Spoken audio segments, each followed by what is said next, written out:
So welcome back to another episode of the Clinic Talks with the Culinary Clinic.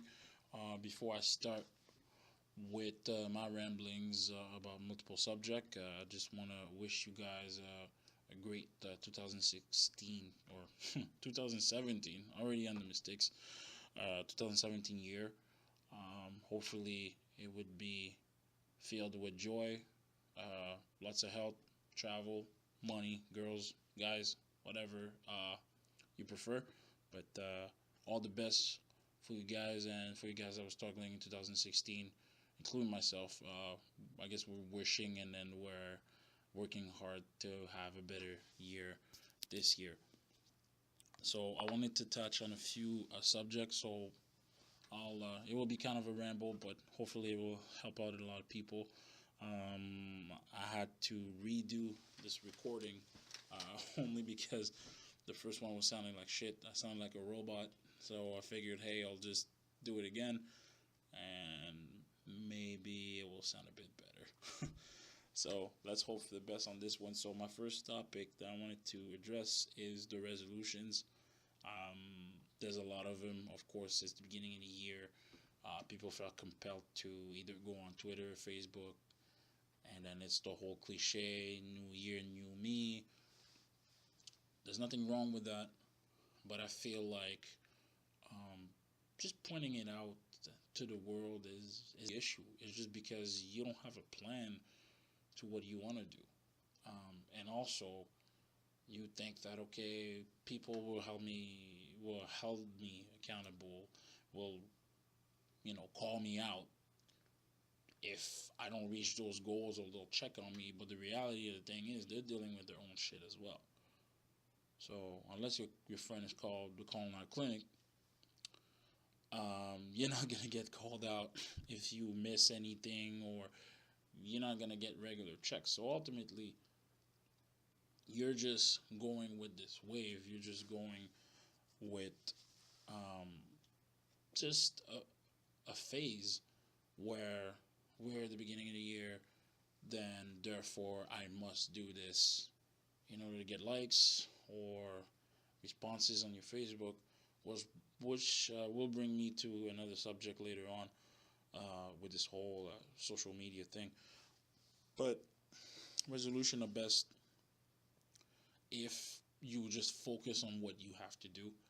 If you want to lose weight, then it's a question of checking your calorie intake, increase your activity level, maybe get vitamins if you have to, or supplements. Don't take too much of them, because realistically the work is literally sleep, work, and having a good diet. If you're trying to gain weight, same principle. You will up your calories, but it's all about doing your homework. Of course, there's supplements that are better than others. There's supplements that will help, but ultimately, there's people that are doing it without supplements, and they're doing very well. So it's just having the discipline and the motivation when you don't feel like going. When here in Canada, there's a bunch of snow now. It snows every 2 days, and I have the snow plow that fucks up my driveway every time. But every night or every 2 nights. But it's the motivation that after work I'm doing it, or before work I'm doing it, or well, I feel tired, so I'll go back tomorrow. But it's that motivation that will give you the goal. So if the goal is to be ready for summer, yep, perfect time to start it. Of course, you'll have all those people at the gym right now, because it's the time. It's the resolution time. It's time to maybe lose the turkey fat, or that you took from your grandma over the Christmas holidays, or all the cookies you ate or whatever. But I'm not knocking those people out. The gym is making a killing right now. I'm sure that Lululemon is not complaining about a bunch of people buying yoga pants and whatnot. I'm sure Nike, Adidas, or whatnot, they're not complaining about plenty of supplies being bought, shoes being bought, jackets, water bottles, you name it. The only thing is that I hope those people just stay on track after January is gone, and after the initial motivation is out of the window. Because basically, once the motivation is out of it, when the high of going to the gym is out of it, when you start to struggle, that's when it will separate the pretenders from the actual people that are going through with everything. So really, really important, as I said before, resolutions, keep them to yourself. Have a plan, and also I would say get proper information.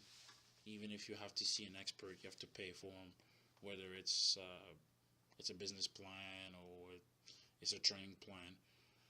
Because if you have mentors, although you might have to pay for them, it will save you time, it will save you money, and you won't be as frustrated if you don't reach your goals right away, because at least you'll know that you're in the right path, and you can always modify, you can always come back, and if your original plan wasn't as great, you can always tweak it in order for things to be better for you. I know for me, when it came to training at the gym, or even talking to girls, because I was really, really shy, so even asking something as simple as, hey, where is, I don't know, the aisle to get spaghetti, would be hard for me, because I convinced myself that, hey, I can find it. So that's how I got good with finding stuff in the stores. But the real reason is because I didn't want, I was so shy that I thought that asking was going to bother that person, although that person is paid to help me. So the epiphany was really that, when I was like, well, it's kind of silly that they pay someone, a clerk, to make sure that I know where to go, and I don't use them to my benefit. So same thing. I mean, maybe the ego is on your way. I know for me it was simply shyness, but sometimes you have to let your ego down and actually go get help, and hopefully make your resolution a successful one, and also make you happy in the process. Which brings me to a second topic, kind of related to the resolution thing, is excuses. Because, as they say, excuses is something that's really used. It's something that we all have. Unfortunately, excuses do not start anything. They do not propel anything. They're useless. It's a piece that's useless. It's a piece of furniture in your home that you're just waiting to throw up. So, and why am I bringing excuses? Because it's the time of the year where resolutions are out. When people want to be new, they want to be better. Maybe they finally want to have a girlfriend or boyfriend, or maybe they finally want to get into a career, or go to college or university, or whatever they want to do. But if they don't reach that goal, then the ego takes over, and instead of saying, well, I tried it, and then some of the things I did were wrong, and then ultimately it failed, but I'll try it again. They trying to find excuses to why it happened, but the excuses is never them. So one of the things I've tried to do in my life for the past 2 years is actually put the blame on me for things that are happening, because at that point I know I can modify it and I can change it, and I can ultimately succeed to what I was trying to do in the first place. Because once you have an excuse, well, it's not my fault, it was the bus, it's not my fault, I woke up late or early, I couldn't sleep. Well, once you do that, you're the victim of the situation that happened to you. So, since you're the victim, a victim doesn't have any power when it comes to what happened, because you stood there and then something happened. But the problem with that is ultimately the victim is just waiting for reparations, and waiting for reparations. Sorry, only means that you're just here. You're stagnant. You're not moving. You're not thinking of any more ideas. You're not making a plan. You're not looking back at what you could have done different. You're just like, well, I'm just waiting for someone else to acknowledge that I was wronged and then to make it better. Okay? And of course, we all have situations where we are victims. I mean, if your car is getting stolen, you can't really blame yourself unless you literally let the key in the ignition and then, you you didn't check your car for 2 days.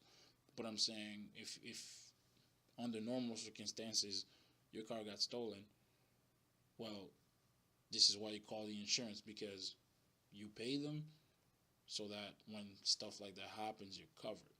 So for that, I wouldn't blame anyone else, but the person that did steal your car. But on a more serious note, if you blame yourself, if you blame yourself for a situation because you think that you could have done better, then it prompts you to actually be a better person, because now you can plan it out. Now you can look back, and this is why, perfect example. This is why athletes, they get paid millions of dollars to play a sport that they like, but besides weight training and training for plays and whatnot, if they have a bad game, and even if they have a good game, or they manage to come back from a game, the coach will show them film, and the film will show them what they did wrong, what they did good, and ultimately how to improve, because as we know, we're not perfect, so we can always aim for perfection, knowing that the most we can get is excellence, because of course perfection is impossible. So based on that, it's always a quest of being forward, of trying to think positively, and then ultimately we could be better persons every day. It's almost like the training I was talking about earlier on. When you train and you go to the gym, even if it was a resolution of yours for January, well, what's going to make it and break it is when February comes along, or when March comes around, or whenever that gap that you have, when the high of, hey, it's a resolution, it's a new year, wears off. Because right now we're still under it. It's 4 or 5 days since New Year's has passed. So ultimately, right now, it's fairly new. People are still on the spell. Maybe you had a great weekend with your buddies, drinking, your girlfriend, your boyfriend, or whatever. And maybe you were reflecting on a year. I know some people reflecting that, the year was shitty, or some other people were having great years. For me, it was a mixed bag of both, to be honest. I had good moments, I had bad moments, but ultimately, the only resolution I will make is just to try to be better, either at work or working out, or just being a better person. And I don't want to consider it as a resolution per se, because it's something that we should all strive to be a better person for the community, for the family, or even and first and foremost for ourselves. Which brings me to a third aspect of this whole resolution, and then the fallback, which is the excuses, is maybe a subcategory of all this is accountability. Because we're online, and then we'll say, hey, new me, new year, let's go, we're motivated now, but the only person that could really hold you accountable for what you're doing is yourself. Because, yeah, your mom can say, hey, or your dad, or maybe your best friend, or whatever. They can all say what they want, but ultimately, if you don't take the message in, you will not try to make it better. You will not go forward. You will not be a better person because you are not looking into yourself. You're not doing introspection, which is being able to think back of what you did and then ultimately looking into making things better. So, and this lack of accountability could lead you to destruction, literally, because you're just doing stuff and there's no one telling you anything. And even if they tell you, because you're not accountable to yourself, you just go with the flow. And it's a funny saying, but it's a saying that I don't really like, because saying going with the flow, it means that you're not trying to control your situation. You know, you go out clubbing, yeah, you go out with, you go with the flow because you don't know who you're going to meet. You don't know what song that DJ will play or whatever. You go with the flow when you're throwing a boomerang or whatever, because you don't know if it's going to work properly or not. You go with the flow throwing a paper plane. But, going with the flow with a relationship is wrong. And I've heard that from people, from coworkers or whatever that I had. And they're like, yeah, well, I don't feel happy. I feel like I should move on, but I'm just going with the flow. But nothing gets solved by just going with the flow, especially if we're talking about a relationship, or if we talk about a career change and you're like, well, I hate my job, but it pays the bills, so we'll just go with the flow. Well, going with the flow, does it help you get another job? Does it help you look at other opportunities? Maybe you have to move. Maybe you have to take a vacation. The one thing I'll respect from people traveling is the fact that, yeah, they might be spending a lot of money doing it, but ultimately they like it. Ultimately, they're not staying in a position where they're like, well, I hate the city, but I have no ways to move, or I'm not, trying to make my situation better. So I'm just going to hate on the city and not care. Even for me, I know that a couple years ago, I was like, man, the city, blah, blah, blah. It sucks. Maybe I should, move back to where I'm from originally. But it's because I was doing the same things over and over and over again. Not putting myself accountable because it would be because it was just too easy to just blame, well, hey, going on in the city sucks. You all see the same people, but if you know that, and then I'm going to the same spot, I'm doing the same things at the same hours. I'm not walking around trying to find a new restaurant or a new bar or learning a new dance, but I want to blame the city, although the city has a lot to offer. I'm not living in, bumfuck nowhere. So it's really, really important. And I blame myself too, because I'm not perfect. I'm saying those things because I guess I observe them in people and myself, but it happens to me all the time. Oh, well, that happened. Well, it's because this, that, and the third. And I actually try to catch myself, because that's an excuse, which was the second point we were talking about earlier. But throwing the excuse now removes all responsibility from you. Therefore, you're not being accountable, which makes you just a victim. And being a victim, as we said before, it doesn't solve anything.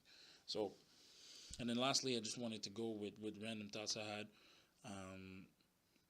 First one being, I really don't understand what is it with girls just wanting attention, but from guys, but specifically like sexual attention. So don't get me wrong, I understand that as a human being, we want to be acknowledged, we want to be loved, we want to know that our presence is appreciated, is respected, is maybe to a certain extent, um, welcome or waited upon.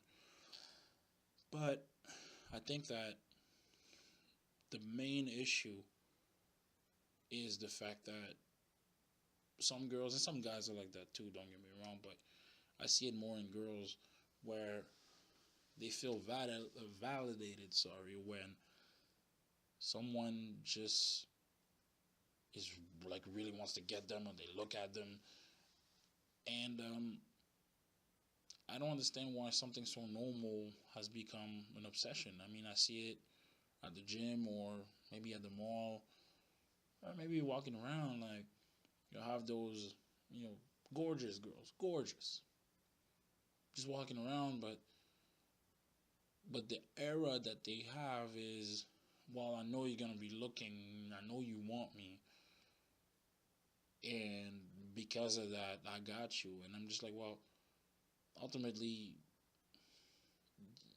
why do you feel that you need to be validated by that? I mean, guys will always check girls out, always. It will not change. And then, vice versa. Girls will always check out guys.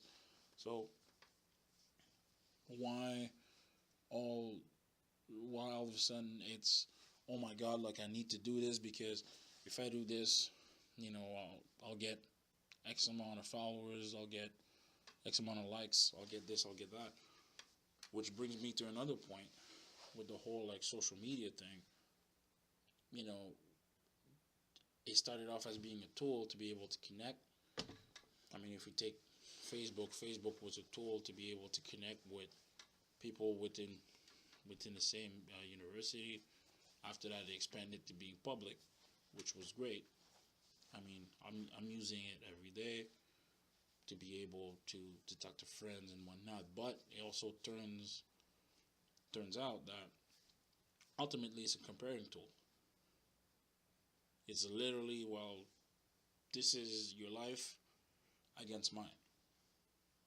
And then I post pictures every day. I have a quote in there. I have people commenting. I have people liking it. And that makes me feel good. That makes me feel alive.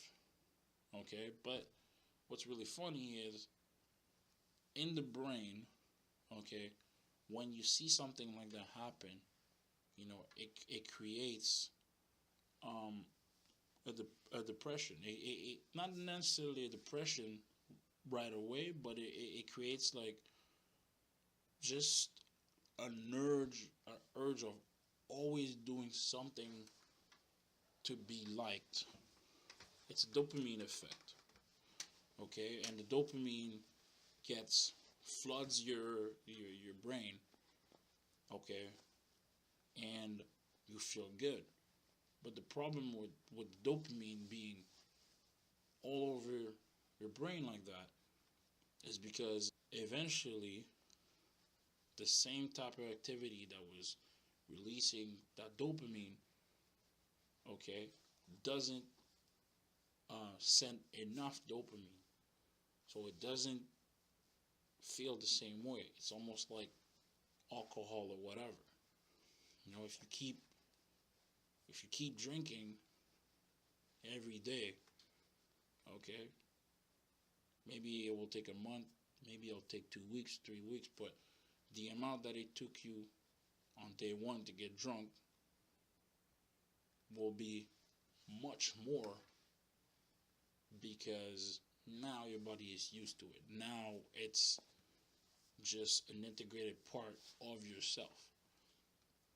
And what we can also realize, and that, I mean, scientific realize doing studies, is the fact that people checking their phones all the time and people being on Facebook all the time or Twitter all the time, the dopamine level on their brain is the same as a coke addict or somebody that would do hard drugs or somebody that would be either smoking cigarettes or somebody that would, uh, just maybe somebody that would do really, really extreme activities. Is the same. Is the same thing. It's the same reaction. But we feel like, well, I'm checking my phone. It's not a problem. It doesn't lead to anything. But the problem with that is we keep doing those things. But if we don't get the whatever amount of likes or amount of comments, then we feel sad. We feel like, well, I didn't do enough. Maybe if I show up a bit more skin, or maybe I start working out, or maybe.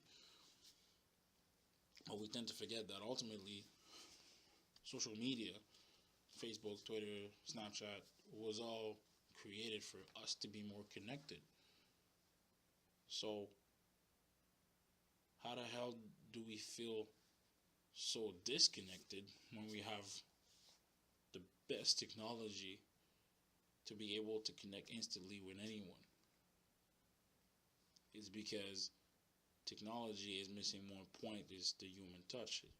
It's missing, the connection between, your friend and you just having a moment, just talking about stuff, life, having a beer or eating. Like, it doesn't have that presence. Texting somebody, hey, how's it going, to calling them and actually, or waking up with that person, if you guys are boyfriend, girlfriend, or whatever. There's the present thing, and the present makes us feel good. It's it's an aura, it's an energy, we can call it whatever, but technology cannot duplicate that. And I feel like this is why, even if technology has, went over, it transcended everything, you know, computers, we can't go to work without technology. I mean, a bunch of people are using computers for anything, even if their job is not related to computers. They have to clock in using computer or their cell phone, or they're using Wi-Fi, they're using NFC. There's so much technology, but we get depressed because we are not focusing on creating those bonds. It's always like, well, it's the now. Oh, I'm having fun now. I went clubbing now. I don't need to socialize because I'm coming with 20 people. I'm going to be talking to those 20 people. Okay, people are weirded out because it's all a circle thing. It's all, well, I know you from this, that, and the third. So going back with this whole, what's up with the attention, but we're chasing dopamine highs instead of trying to have long-lasting relationship, or even if it's not your thing, but actually have a conversation with someone, actually have a coffee. I'm not saying you need to be in a relationship, but oh, I have a booty call, but you don't necessarily have to treat that person and then feel them worthless for being a booty call.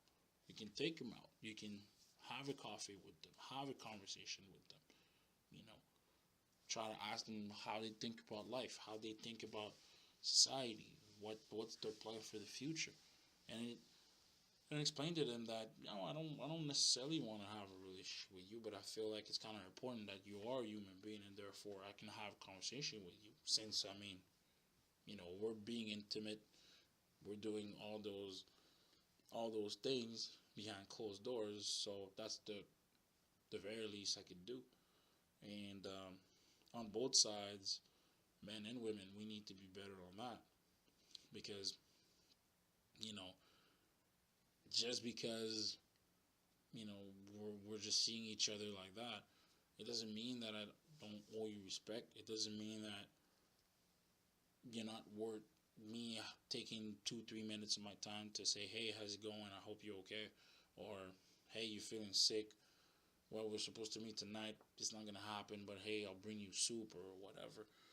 So we need to bring back humanity. We need to, you know, not to say that it was completely better because social media wasn't there, but I mean, if I needed to see my friend, I would have to actually step out the house, or at the very least send them a letter that I took the time to think and then think the words and then write it down and then send it.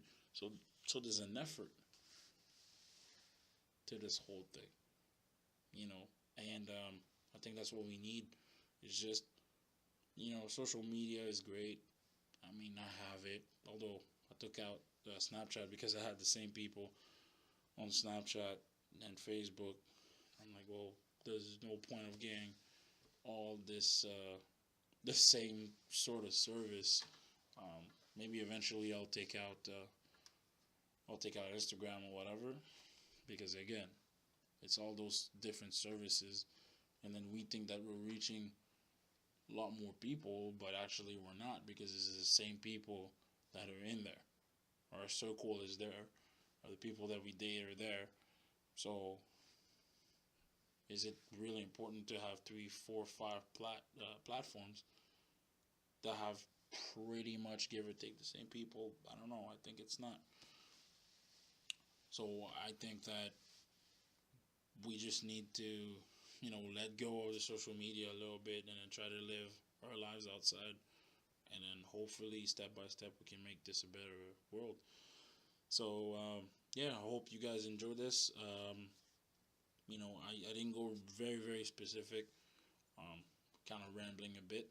But if you have any questions, I'm here. You guys can send me an email for people that know me. Um, you can call me, you can text me, you can send me a message through Facebook or whatever. Um, I tend to disappear when either I'm busy or I deal with the problems. So that that's partially why I stopped making videos or two. Hopefully, I'll get back to doing the podcast as well with my buddy Tryhard. Um, I mean, it was supposed to happen. I'm having recording issues, but don't want to blame it solely on that. That's completely my fault for not checking the formats or anything like that. But anyway, um, hope you guys enjoy this. Please like, share, comment, or anything. Listen to yourself. I don't know. Take lessons from it at the very least, and have yourself a good year. And then try definitely try to be a better human being. Thanks.